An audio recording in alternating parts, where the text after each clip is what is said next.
good evening. Well, Prime Minister Anthony Albanese is refusing to apologise to domestic violence victim Sarah Williams for lying and belittling her at her rally on Sunday.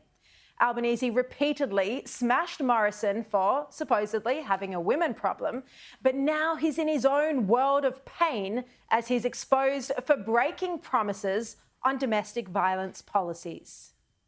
Is it little wonder women are so frustrated at this government? 1,000 women and men rallied around Australia in the March for Justice, including people who came to Parliament House to meet with the Prime Minister and with the Minister for the Status of Women, and couldn't even get an appropriate meeting. Not so much a tin air as a wall of concrete.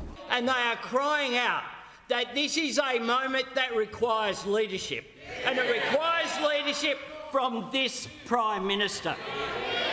And we are not getting it. Well, that was in 2021. 3 years later, as Jeff Chambers writes in The Australian today, the karma bus has hit Albo. Chambers writes that Labor's political attacks framing Morrison as misogynistic were a constant theme in the lead up to the election. Albanese, whose party spent years attacking Scott Morrison over misogyny, has been hit by a political karma bus and reality check. By attacking Morrison in the way that he did, Albanese made this a political issue. He made it a federal government issue. And now the women who trusted him, women like Sarah Williams, feel betrayed and angry. Now, Albanese took a policy to the last election of appointing 500 domestic violence frontline workers. 500.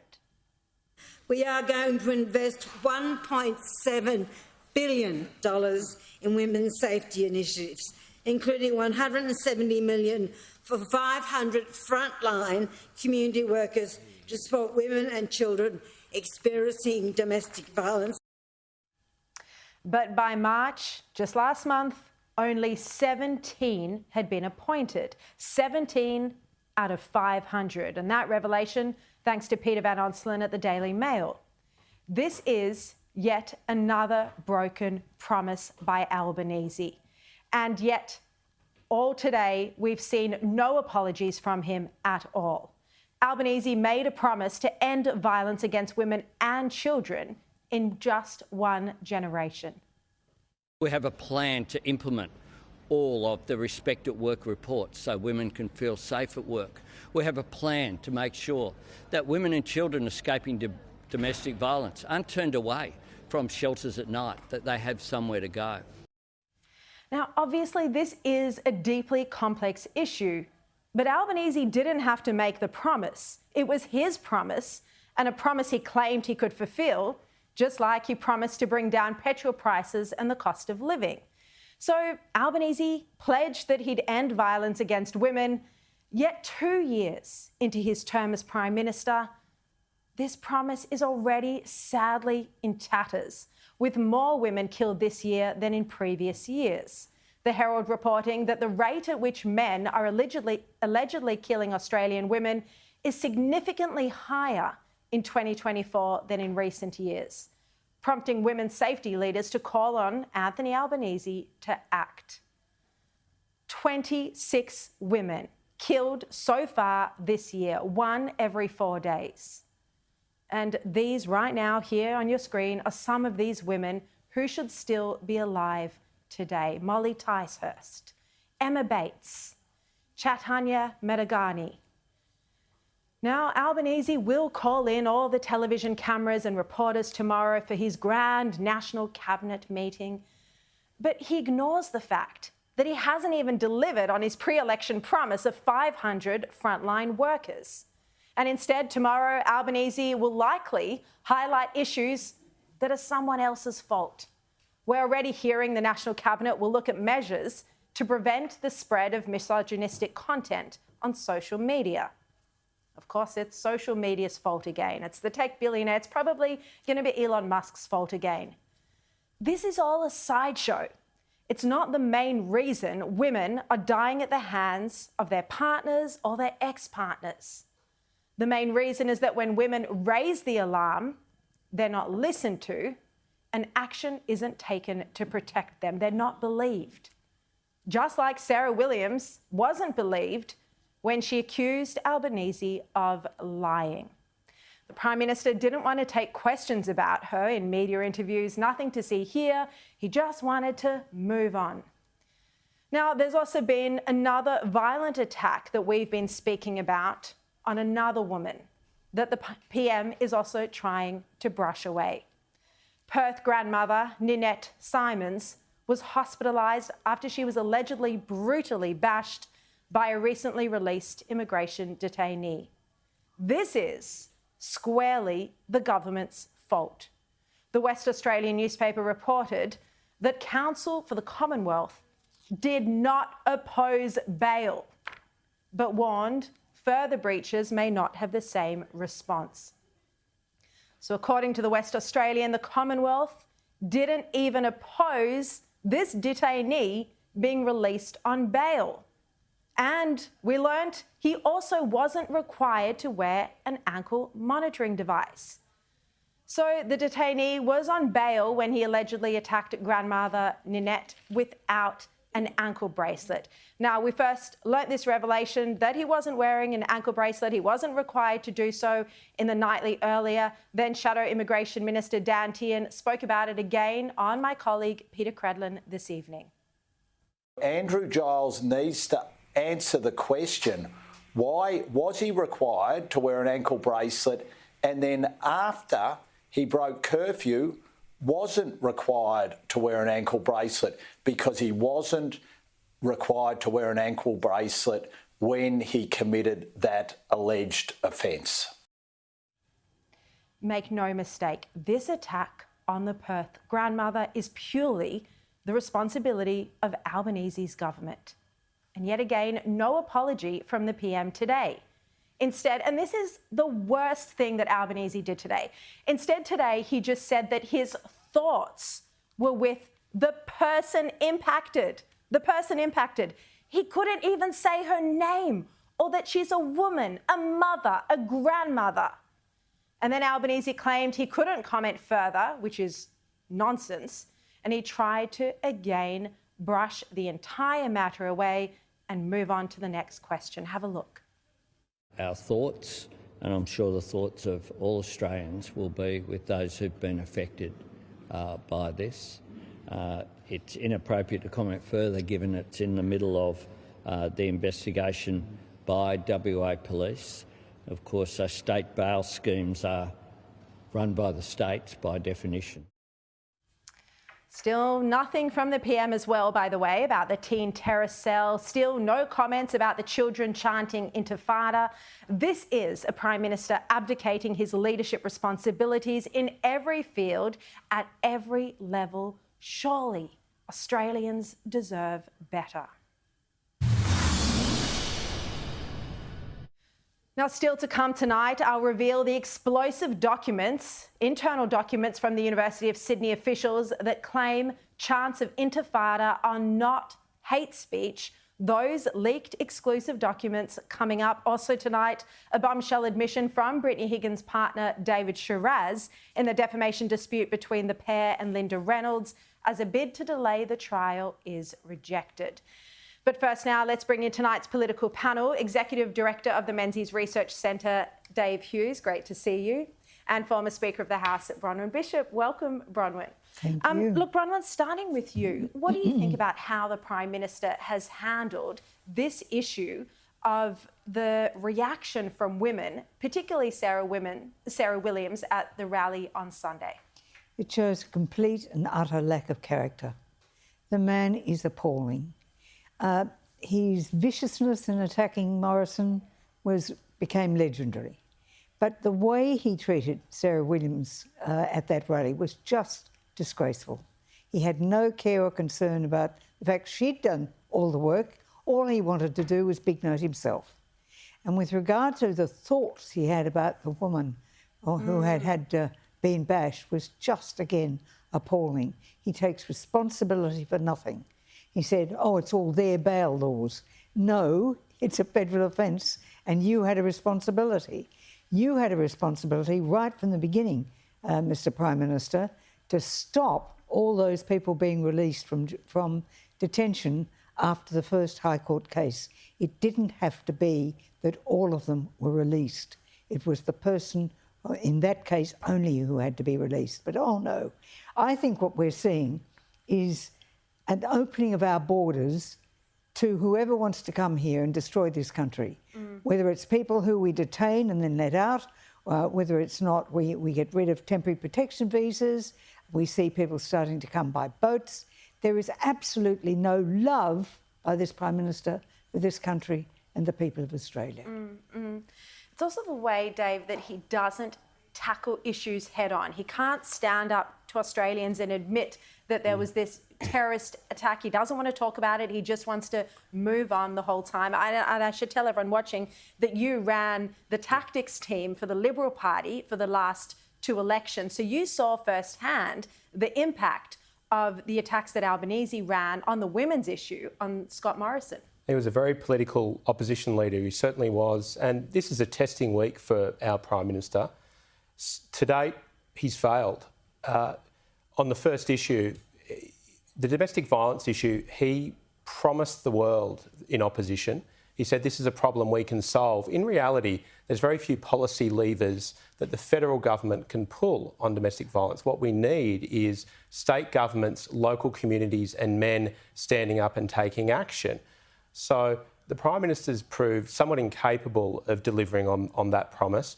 What he absolutely shouldn't have done at that rally is lectured Sarah, the rally organiser, and many of the participants there in the rally.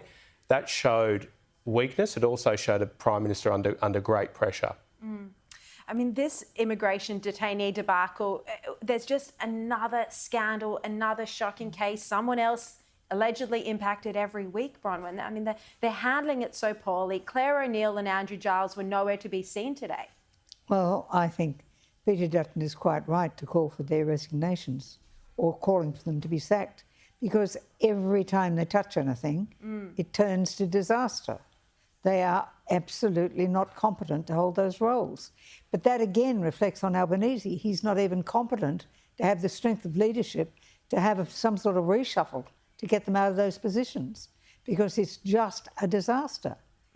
I mean, David, the public see images like of this poor Perth grandmother being so brutally bashed. It's such a distressing photograph to look at. A recently released detainee. You can't get more angry than something like this. Well, exactly. The Commonwealth Government knew, the ministers knew, the Prime Minister knew that this individual was facing charges. And I actually read the reports on the way in here today. The reports said that the Commonwealth was generous in the consideration of whether or not the individual should have been granted bail, and that swayed the magistrate as well. So I think the Commonwealth's been somewhat negligent here. We don't know if the person was wearing an ankle bracelet. We don't know what type of monitoring was involved with this individual as well. And there's hundreds more like this individual out there. There's 7 murderers, 37 sex offenders, 72 violent offenders out there that have been released, and we're not sure what type of monitoring is involved with all of these individuals. Yeah. Now, against the backdrop of all of this immigration detainee scandal, the rising level of extremism, it also looks like cost of living is about to get even more difficult. We're being told or warned that another interest rate rise is likely. The Australian reporting that the Commonwealth Bank has put a shock rate hike next month on the cards. They're saying that inflation isn't going to come down as much as expected. Bronwyn. Well, there's a couple of really interesting things here to point out. First of all, when you're looking at the commentary on why inflation is rising, it is because immigration is pushing it up. It has become quite apparent that everyone has agreed it is now homegrown inflation. It's not imported from anywhere else. The government is still continuing to spend when it should be reining in expenditure. The RBA only has one tool, and that's interest rates for mortgagees. The pain that they are feeling, and the reality is that when they say that, that the pressure in the labour market will become looser, what that means is people will lose their jobs. And if those people are losing their jobs, or the people who have mortgages to pay, then that's a disaster for those Australians. So because the government is not doing its bit with fiscal policy, it just forces the Reserve Bank more and more to be heavy with monetary policy because it's the only tool they've got.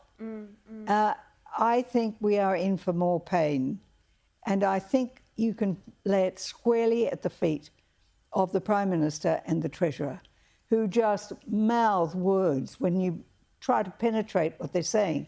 They're saying nothing at all. Believe us, we're great is about their mantra.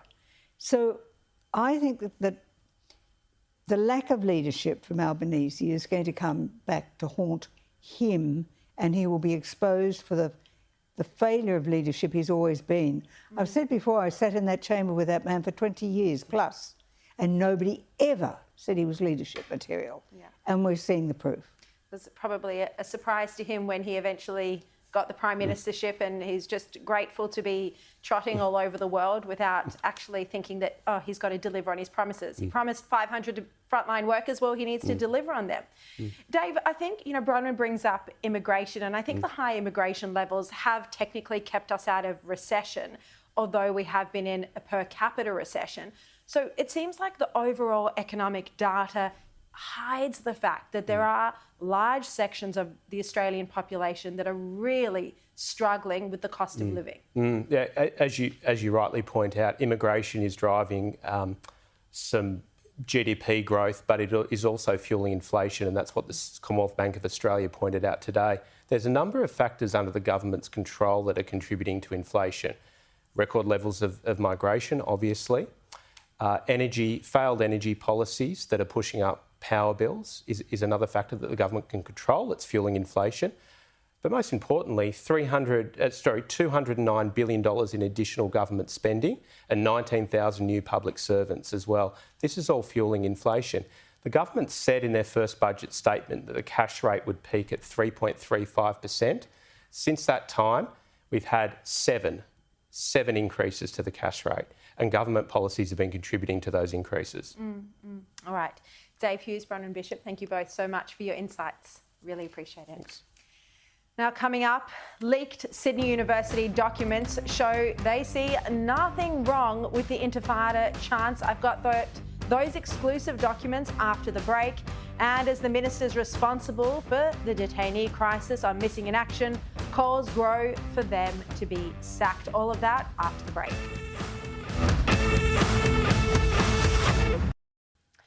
Welcome back. Well, tonight, explosive documents reveal the University of Sydney claims that chants of intifada are perfectly acceptable and are not hate speech, even though the university admits that it can refer to terrorism and violence. Now, this is the university responding to complaints about on-campus protests during which students chanted the word intifada like this. Intifada revolution. There is only one solution. Intifada revolution. Intifada, intifada. Intifada, intifada. Thank you.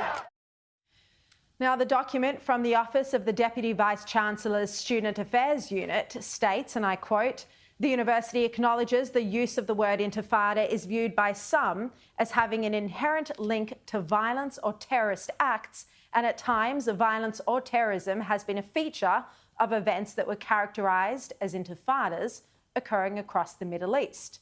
However, the university does not accept that every use of the word can reasonably be interpreted in this way, and in the context of current pro-Palestine protests, use of the word is more appropriately viewed as an expression of a political stance in connection with pro-Palestinian activism, as opposed to being a statement in support of terrorist acts."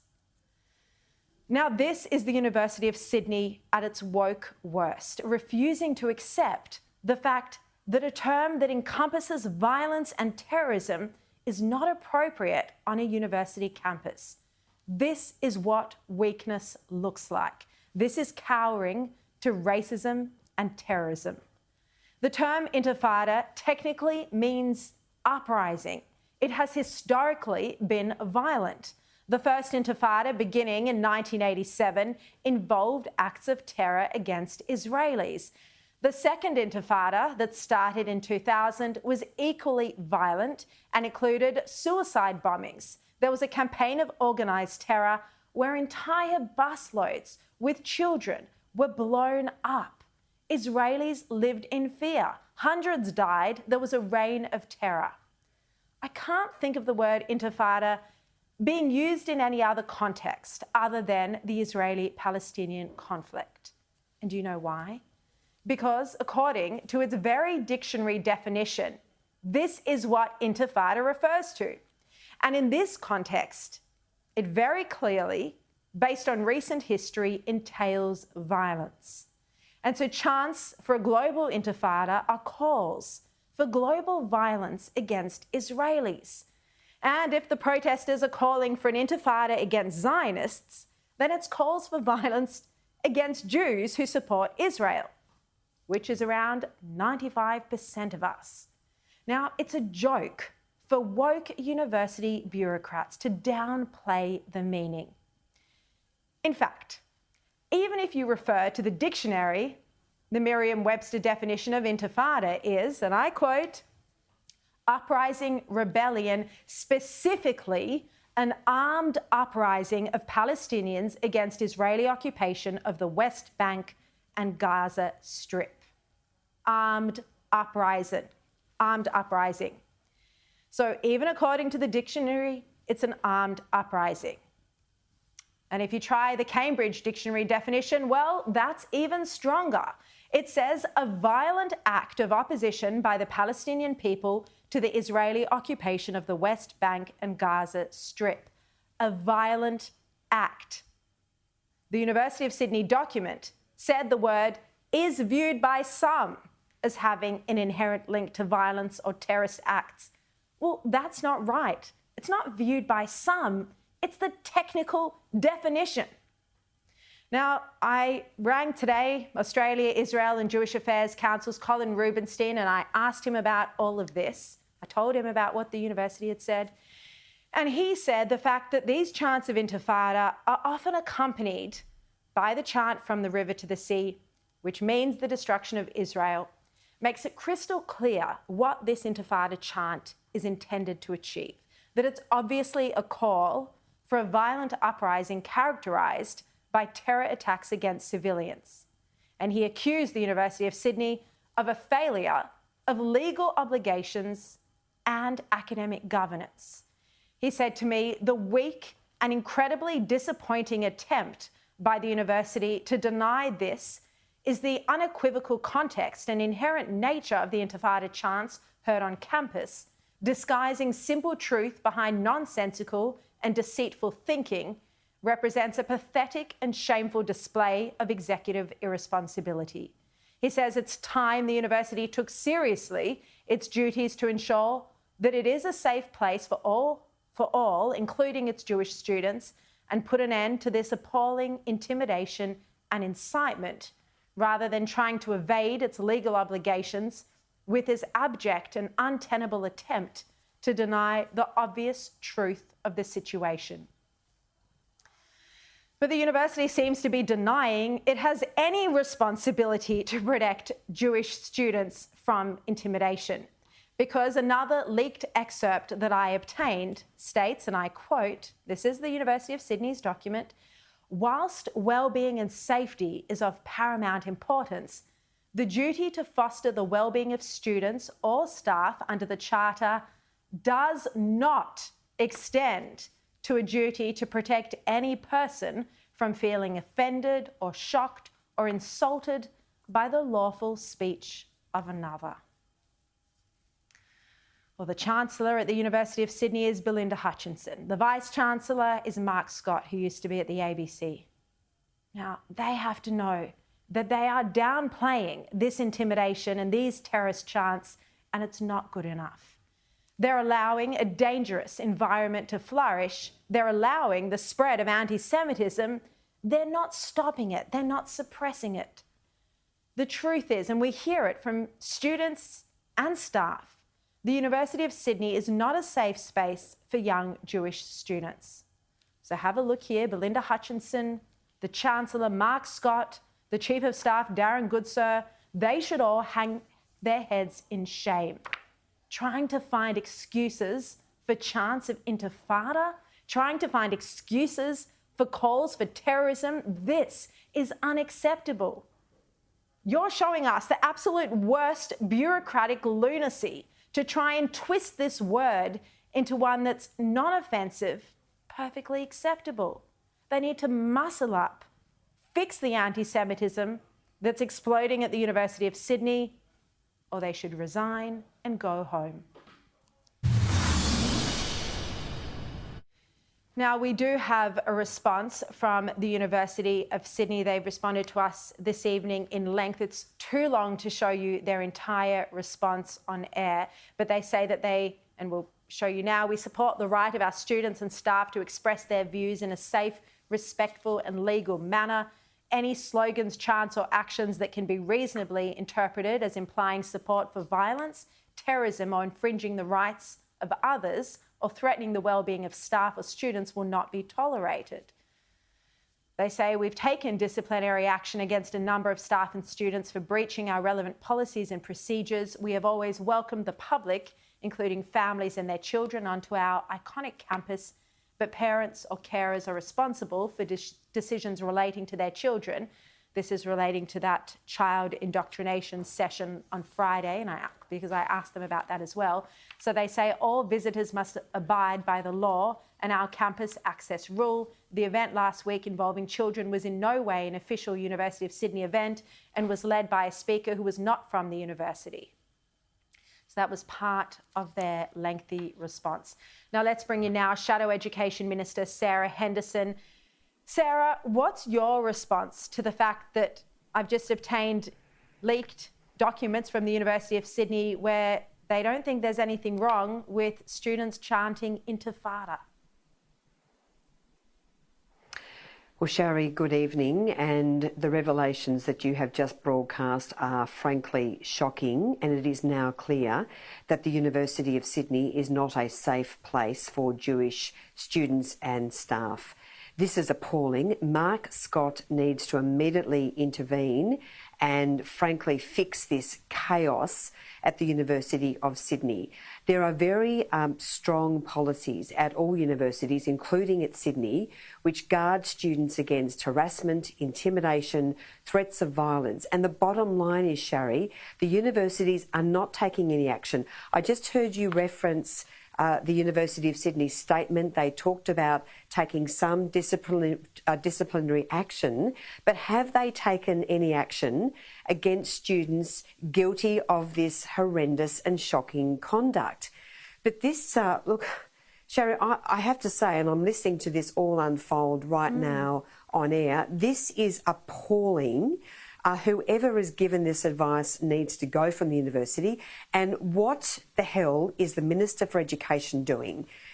Why has he not intervened? Why has he not demanding that these protests be shut down, that the rule of law frankly be followed, that the police be called in when necessary, and that the university comply with its very broad-ranging policies? Kick these students out, expel them, take their enrolments away. Tinkering at the edges is not good enough. And as we've talked about a few weeks ago, Sharri, 2 academics from Tel Aviv University were barricaded into a room.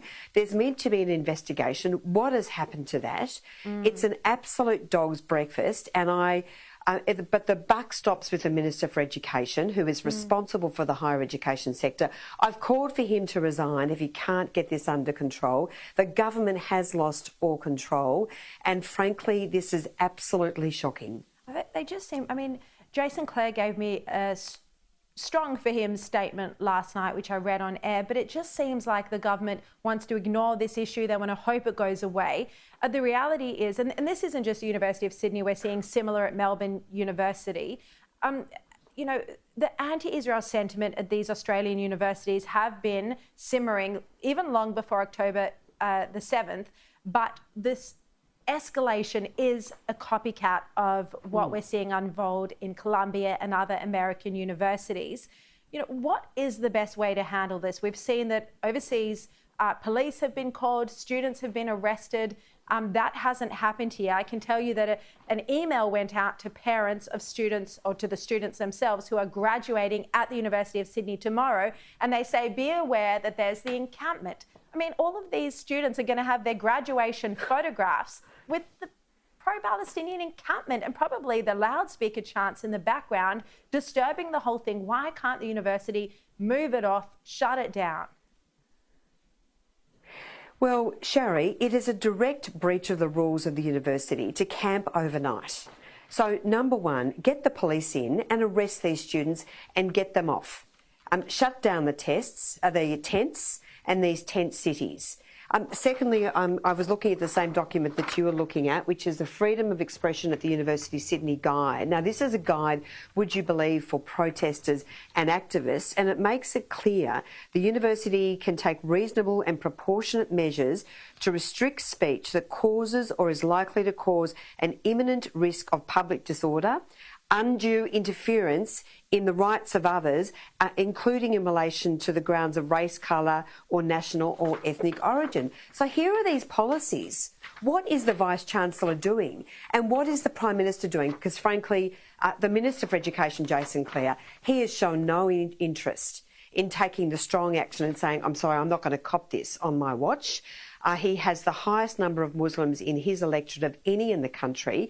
He's more concerned about protecting his own political survival, frankly, than anything else. The Prime Minister needs to intervene and put into the job a Minister for Education who is prepared to stand up to these universities. It is, as I say, it's appalling. And as for the kids' excursion protest, where children were encouraged to chant those horrific, violent chants, it is just unacceptable. Why hasn't the university taken strong action? Frankly, that academic from Macquarie, Randa Abdul Fattah, she should be sacked.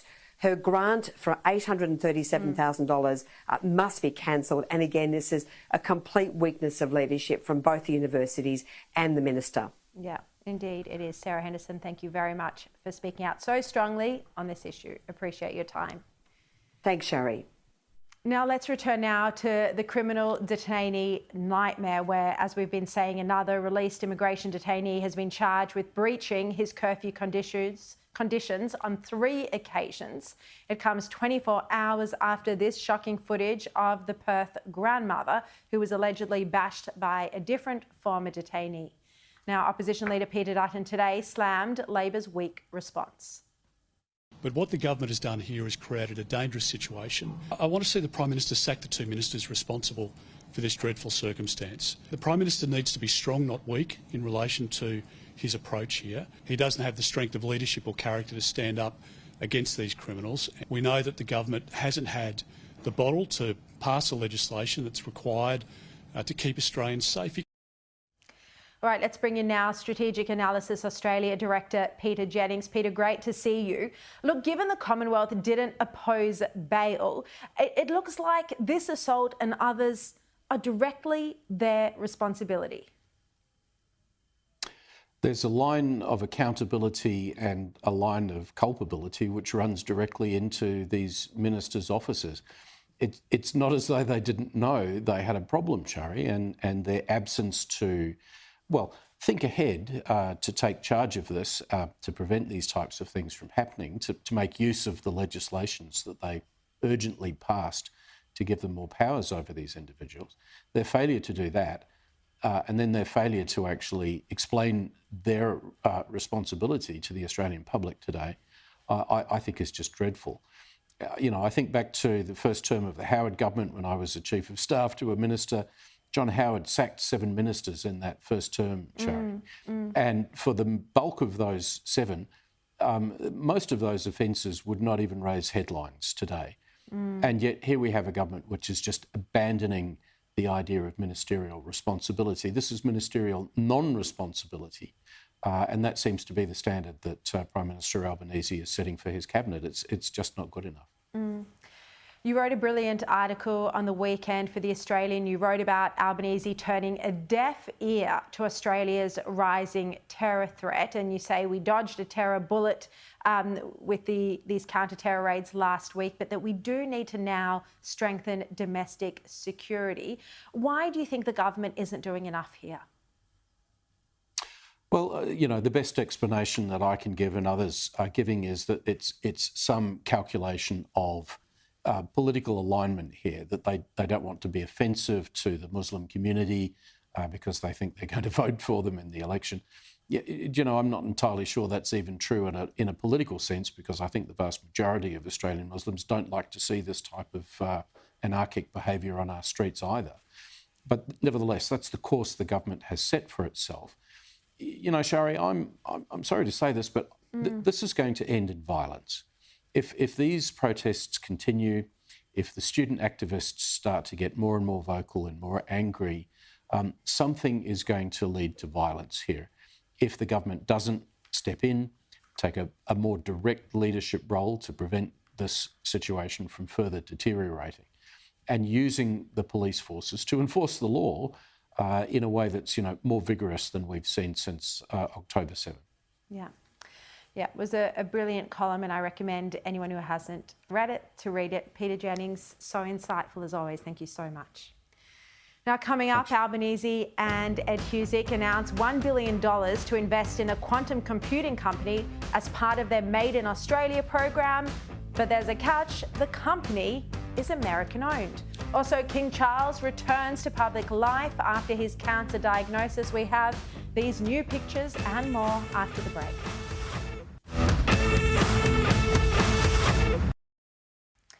Well, breaking news now. There are reports that Bruce Lerman is considering lodging an appeal against Justice Michael Lee's finding of rape against him, and that he's hired a top silk to represent him. I'm going to have more on that later in the show with Chris Merritt.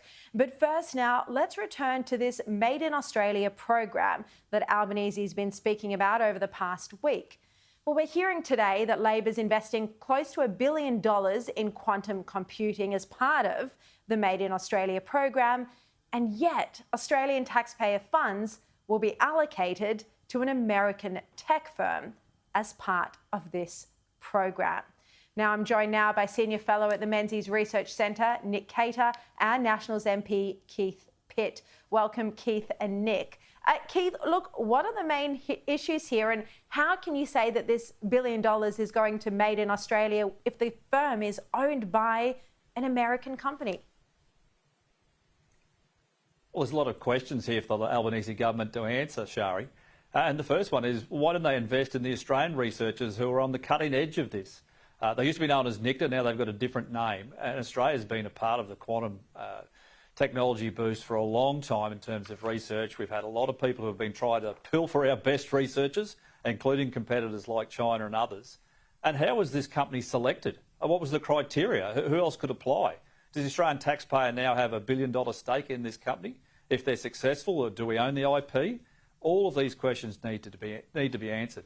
Now, quantum computing is a very important part of what's happening around the world, but I think we should be reserving our investment for national security issues, whether that is defence, things like the critical mineral supply chain, which are an incredibly important part of what Australia needs to be doing, or investing in our own people, particularly the ones in Sydney who've been doing this for a long time with a handful of shekels. Yeah. I mean, there's no question this is important, Nick Cater, nothing against this company, but why does the federal government need to be putting funding into a startup? I mean, it already has funding, this particular company, this tech company, from some of the biggest capital venture firms in the world. So why should the Australian government be putting $1 billion into it? This is an Ed Husic decision. It seems like there's a lot of questions to answer here. Look, governments do not pick winners, right? Losers pick governments, and I fear that's what's happening here.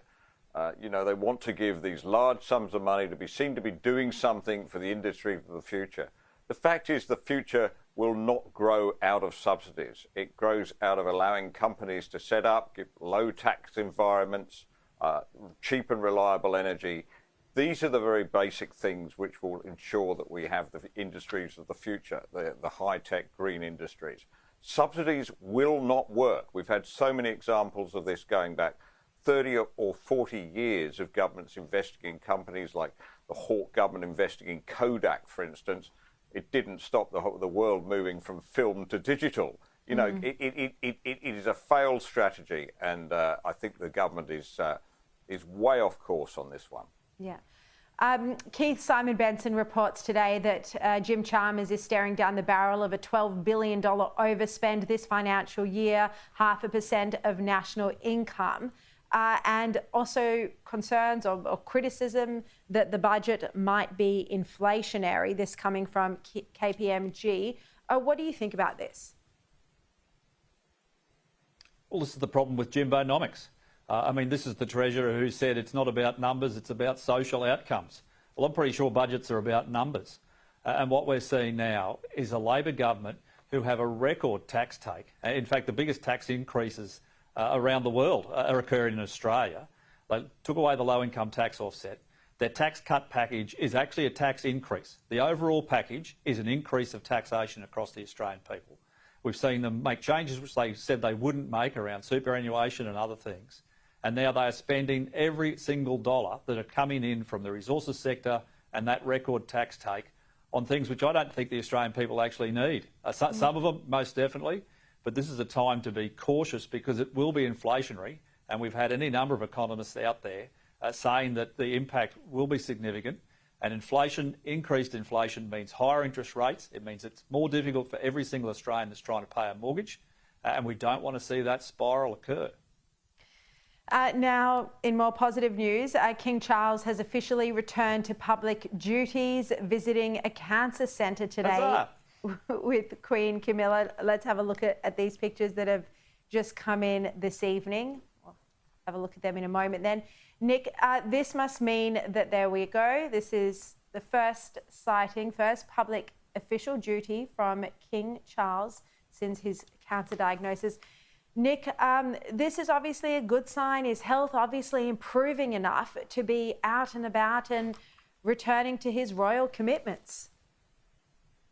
Yeah, and to have the courage to do so. I mean, I think he surely understands how important it is for the British people, and indeed the Australian people, for he is a King of Australia, to have the reassurance that the monarchy will continue, that it is in good hands, as it is with King Charles. It's been a very difficult year, of course, with Kate and her illness, and I think it's really shaken a lot of people up. You know, after all those years, the entirety of my lifetime and more, when we had Queen Elizabeth II on the throne, and now within the space of a couple of years, you know, King Charles takes the throne and he seems to be quite ill. This is quite disturbing. You know, we like continuity, we like the stability that comes from the monarchy, and I think it's very, very good news to see the King up and about. Yeah, exactly. Keith, just very quickly, look, it's a reminder that health afflictions affect all of us, even the royals. Certainly they affect royalty, they affect MPs and senators and everyone in public life, just like normal people. And well, maybe we say God save the King and long live the King. And I agree with Nick, we had such a long period of stability. It's good to see King Charles back out and returning to duties, and I wish him well, and I hope his health is good into the future. Indeed. Now, Keith Pitt, Nick Hayter, thank you both very much for joining me. After the break, this breaking news that Bruce Lerman makes a huge move in his legal battle. It looks like he's considering appealing the rape verdict. Also a major twist in the defamation dispute between Linda Reynolds and Brittany Higgins. That's coming up.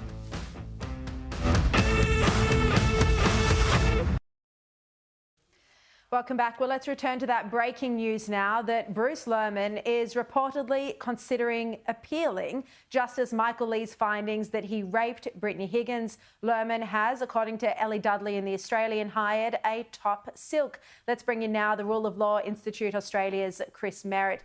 Chris, so what do we know about this? What do we know about the top silk Guy Reynolds SC that Lerman's reportedly hired? And what grounds would he need to have to lodge an appeal?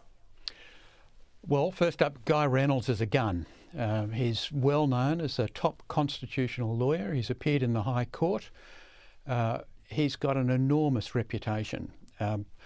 Before his arrival on the scene, I would have thought that Bruce Lerman's appeal chances were pretty slim, but with Guy Reynolds on the team, you've got to say that there might be something substantial there. I suspect if there is going to be an appeal, and it's under consideration, it hasn't been lodged, it would probably hinge on the issue of consent. Remember, this was a civil case on the low balance of probabilities test, not the criminal test.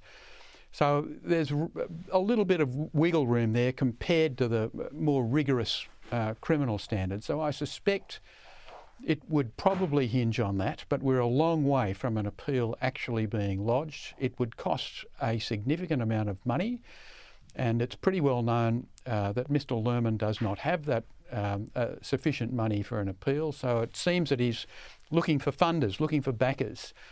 So it's one to watch, but that coincides with the costs hearing and this enormous case, which is over who's going to foot the bill. A $10 million bill is how some have tipped it to be. That goes on tomorrow. So there's a lot of foot on that side, but there's just as much happening on the other side of the country in Perth. No, exactly.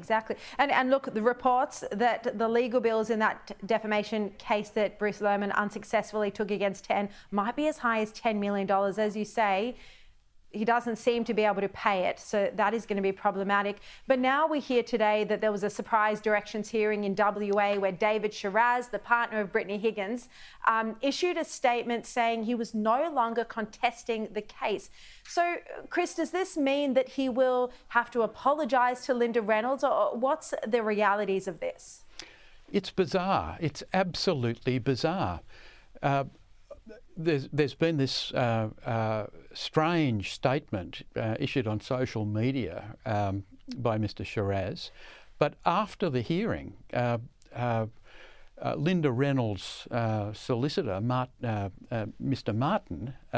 Martin Bennett, seemed very unimpressed. It looks as though there's been no actual discussions between the two teams of lawyers about Mr. Shiraz actually withdrawing or settling. So Martin Bennett has flagged the possibility that if Mr. Shiraz chooses not to defend this case, it will go ahead without him being represented in court. Now, normally, when someone wishes to run up the white flag and withdraw from a defamation case that's on foot, remember this is not just an argument, it's before the court. It's done with agreement by the other side, and there is usually, this is usual practice, there might be an agreement on a form of words of a statement of apology that would be read in court. There might be agreement on payment of a sum for legal costs. There might even be agreement on payment for a sum in damages. Now, none of that appears to have happened. All that seems to have happened is this strange statement by Mr. Shiraz on social media that he's no longer going to defend himself, which puts the lawyers in a terrible position. I mean, his legal team is now in the very awkward position, presumably, of having to go into a negotiation with Miss Reynolds' team with one arm tied behind their back. I mean, he would have known he didn't have the funds when they had the mediation, but, you know, the mediation was unsuccessful, so we'll see where it ends. Chris, thank you so much. We're out of time. I'll see you tomorrow. Here's Paul Murray.